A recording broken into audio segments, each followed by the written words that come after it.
What's up, everybody? It's your boy A-Star101, and we're back. And this is an update on the $500 PC. And if you saw the last video, you can see there's been some changes.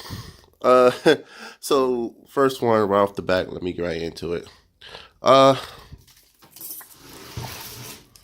First one, obviously, is this case. This is the case I originally had planned to use. It's a micro case. You seen the last video. This is the one I was going to use. Problem: too small. Could fit the motherboard. Couldn't fit really anything else. Couldn't fit the hard drive. Could fit the SSD. A damn sure couldn't fit the power supply. So this was a dud.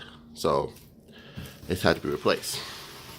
Next item: power supply. This was the original power supply I was going to use.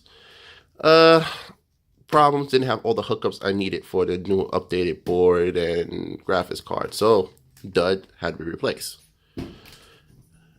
I placed it with a Caesar, what am I saying that right, Caesar or whatever, 450 watt power supply. It was a little bit more expensive, but once I returned that, only be like maybe $10 difference, so not too bad. And it had all the hookups I needed, since I'm running a CD drive, SSD, and hard drive. So, yeah. And this is actually a better brand. So, you know. Next thing. 1060. Yeah. You can see it was a clearance item. It was open box. So, pretty much it's like this. I had the 1050 brand new. Went to Micro Center to get some stuff. And then I saw this, and I was like, well, for a couple of dollars extra, I could just return the 1050 and get a 1060. I mean, it's the same size, and it's a more powerful, beefier graphics card. So that's what I did. And it worked out. I mean, 1060. I had 1060 before, and I loved it, and it works well on this machine. Then last but not least, well, not the last one, I changed the motherboard. I went with Gigabyte instead of Asus. Gigabyte one, I had too many mixed reviews and I didn't like it. And since I had to change the case anyway, I was like, screw it, let me just get one. So I got a brand new motherboard, brand new, not open box. And that one was almost like a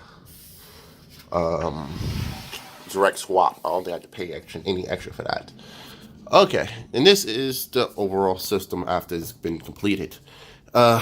My camera management is not the best. This is actually pretty decent to where it was before.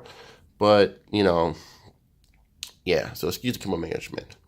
As you can see, we have the GTX 1060. Small card, which is perfect. I went on too big in here. I mean, there's plenty of room, but I don't need all that extra room and stuff like that. Power supply. This feature this case has that I like is the fact is that you can put a regular hard drive, or I guess whatever you want to put here, and it has 2 slots for SSD. The only thing that's stupid is that this slot right here will be facing that way, and SSD is facing this way. So it's kind of finicky. You got to have a power supply that has multiple plugs for power, because this one's facing this way, like I said, that one's facing that way.